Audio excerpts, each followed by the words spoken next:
there, this is Quadrant, and I'm here to give you an idea of how I build tracks, how I set up the signal path, and how I build individual elements such as the breaks, the bass line, and atmospheres.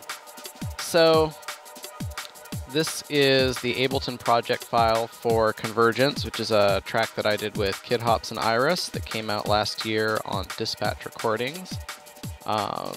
Just play a little bit of it to give you an idea of what it sounds like.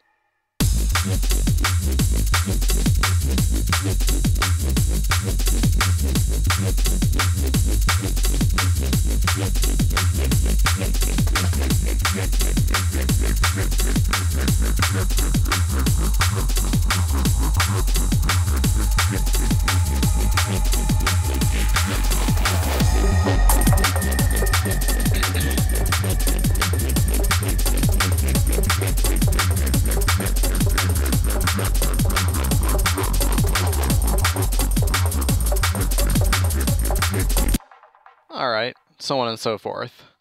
So, if you look at the Ableton project file here, let me give us a little bit more room.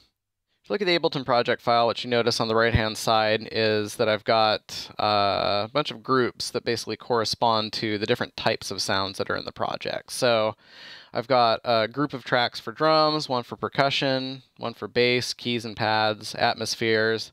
Then I've got a couple tracks that act like buses. I send audio to them from other tracks, and that's why I colored them white, so I'd know that there's audio input from other tracks.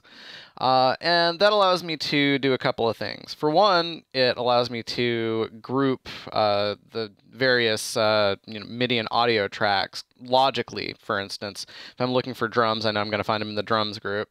But it also allows me to group the signal path and send all of the drums through one drums bus with a set of processing on just the drums. Same for the percussion, same for the bass, etc. Then I've got some the instrument out and the drum out down here, which I'm going to talk about a little bit later. But first, let's take a look at the drums. So I want to show you kind of how I create breaks. Usually that's the first thing I do in a track, kind of lay down the foundation. Sometimes it's the bass line. I believe in this one I actually made the bass line first, but most often it's the break. So let's just solo the drums and see what's going on.